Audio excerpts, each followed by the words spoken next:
Au petit matin de ce 28 février, la tempête vient de laisser 53 morts dans son sillage entre la Vendée et la Charente-Maritime. Au lever du jour, le vent est tombé, parti, drame national.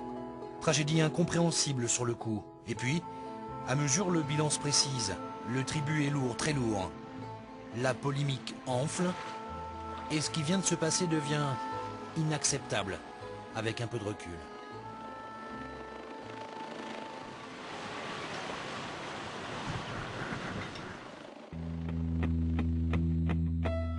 Un an après, nous sommes retournés sur place.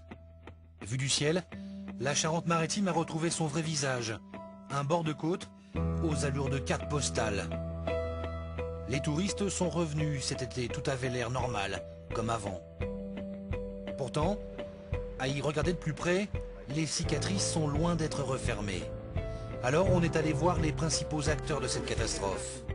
Ceux qu'on appelle les sinistrés. Les politiques de tout poil aussi, les associations et les scientifiques. À l'approche de ce premier anniversaire, à l'évidence, tous ont le même sentiment. Un immense gâchis dans la gestion de l'après Xynthia. On était en orange. 4 mois après, on nous a mis en noir. Tous les travaux étaient commencés chez nous. On est dans la maison maintenant, hein, et on ne veut plus partir. Ils nous prennent nos maisons de quel droit déjà? Parce qu'il n'y a pas que chez nous qu'il y a eu la tempête, etc. Ils nous donnent des renseignements qui ne sont pas bons, puisque 15 jours après on nous dit autre chose. Nous on veut rester chez nous, pouvoir reconstruire notre maison, c'est tout ce qu'on demande. Pour bien comprendre, il faut revenir à la séquence présidentielle de l'après Xynthia. Nicolas Sarkozy sur place n'en revenait pas. Comment à notre époque pouvait-on se noyer dans son salon? Incompréhensible. Devant les sinistrés, la solidarité de l'État allait fonctionner. Pourtant, en toile de fond, une question se posait. Pourquoi, sur les 2 départements, 100 000 maisons avaient-elles été construites en zone inondable ces 10 dernières années? Les jours suivants, le ministre de l'écologie, les conseillers, les chefs de cabinet, les préfets cafouillèrent. Il faut tout raser, disaient certains. D'autres rappelaient qu'il y avait déjà des zones rouges inconstructibles. Et puis, il y eut les fameuses zones noires. Elles se transformèrent très vite d'ailleurs en zones de solidarité, question de sémantique. Là où il aurait fallu mettre les formes, du fond et du temps, seul le registre de la communication était mis en avant. Malheureusement, c'est développé une espèce de précipitation très malsaine, partie de quelques-uns finalement, d'une décision avec une mauvaise interprétation de la décision du président de la République. Le président de la République avait demandé de venir en aide à ceux qui n'avaient plus rien, qui n'avaient pas d'espoir de reconstruire chez eux. Et à partir de là, très rapidement, le directeur de cabinet, M. Bourlot, a voulu en 3 jours que les préfets délimitent des zones de danger dits mortels sur des critères qui n'étaient pas avérés, sur des critères qui n'étaient pas suffisants, et il s'en est suivi ces espèces de zones noires faites n'importe comment. Durant cette période hasardeuse, le préfet prêchait donc la bonne parole et dans certains endroits, la pilule ne passait pas. Sur l'île d'Oléron, à Boyarville, le représentant de l'État fut bousculé, chahuté. Là-bas, les habitants ne voulaient pas voir disparaître leur village. Plus de 150 maisons rasées, la plus grande zone du département. Il y a eu des heurts, forcément, on s'en souvient tous. C'est compliqué, j'imagine, à gérer. C'est-à-dire qu'il y a une position qui a été rapidement déterminée pour l'ensemble des communes avec les mêmes critères, les mêmes dispositifs, mais il y a eu une période où effectivement l'explication de ces dispositions, leur mise en œuvre pratique a entraîné des tensions et la difficulté de communiquer dans certaines périodes qui étaient plus tendues, certainement, oui, bien sûr, il y a eu quelques moments difficiles. Boyarville, symbole de la résistance de cette histoire. Dès l'été, il y eut des élections locales là-bas avec proclamation d'un petit État indépendant, l'État du Boyard. Des maisons se reconstruirent sans se soucier des zonages. Les vacanciers se pressaient de nouveau sur les quais. Les habitants prenaient les choses en main. L'État ne les écoute pas, alors ils feront sans l'État.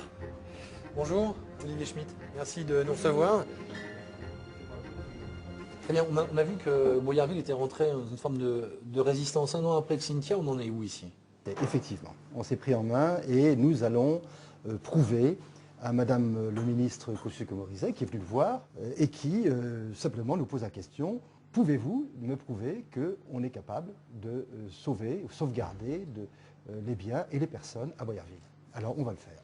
Concrètement, comment vous allez modéliser ce projet d'évacuation et de sauvegarde du village? Voilà, premièrement, reconstruire, refaire fonctionner ce qui fonctionnait mais qui ne fonctionne plus. Donc il faut les refaire fonctionner de manière à ce que l'eau parte, s'évacue dans la forêt et dans les marais. Deuxièmement, apporter des protections supplémentaires de murets que nous avons proposé et qui est suivi. Et troisièmement, prouver avec un exercice officiel d'évacuation que nous pouvons évacuer Boyarville en une demi-heure, 1 heure.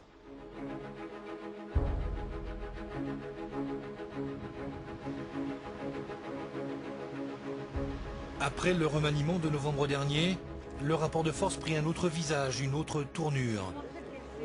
Nathalie Kosciusko-Morizet remplaçait maintenant Jean-Louis Borloo.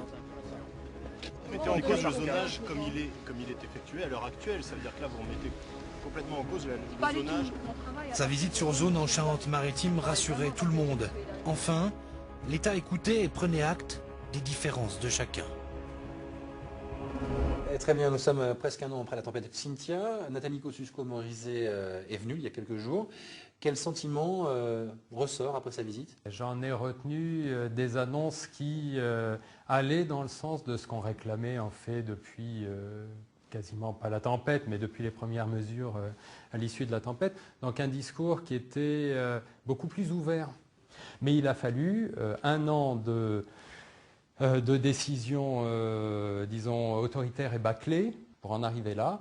C'est beaucoup de gâchis. Et donc, bon, il y a beaucoup d'enseignements à tirer de cette aventure. J'aimerais bien que les prochaines fois, effectivement, on s'épargne toute la douleur et les difficultés à se faire entendre auxquelles on a été confronté. Comme sur l'île de Léron au Boucheleur, le village respire de nouveau. Il y a de l'espoir à l'horizon.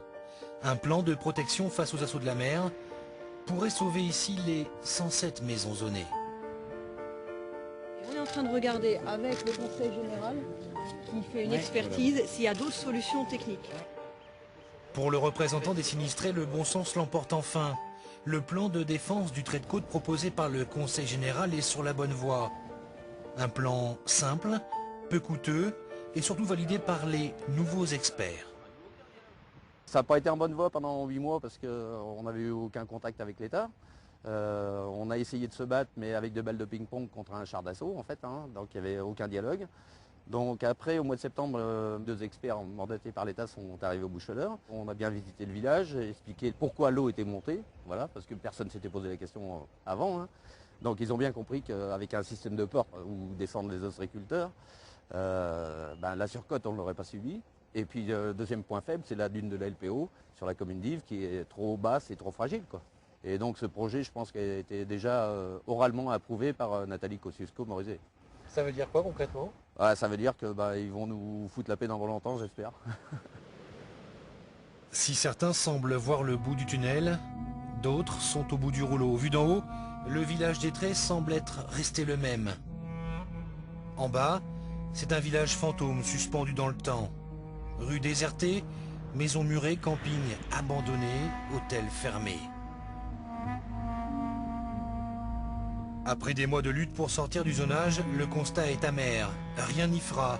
Expertise quasi définitive vient d'indiquer la ministre. Tous les habitants de la route de la plage ne se font plus d'illusions. Tous vont devoir partir, quitter cet endroit coincé entre la dune et la voie de chemin de fer. Ici, la visite de la ministre a changé quelque chose?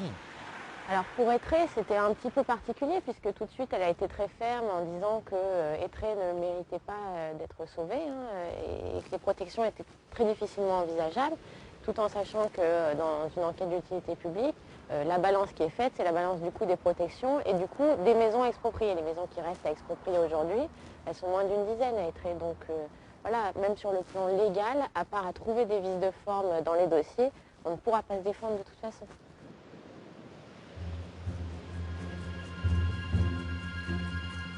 Du Du côté de Charon, c'est presque la même histoire. Ici, le zonage est quasi définitif.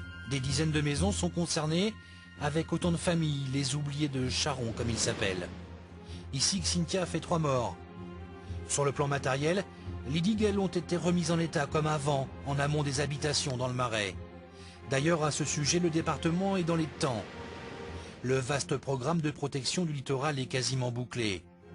200 millions d'euros de digues pour les 400 km de côte de la Charente-Maritime. Reste la question centrale, le financement. On a fait dans l'urgence, bien entendu, tout ce qu'il faut pour préparer les grandes marées de février-mars. Maintenant, on est prêt pour un élément normal, pour une grande marée.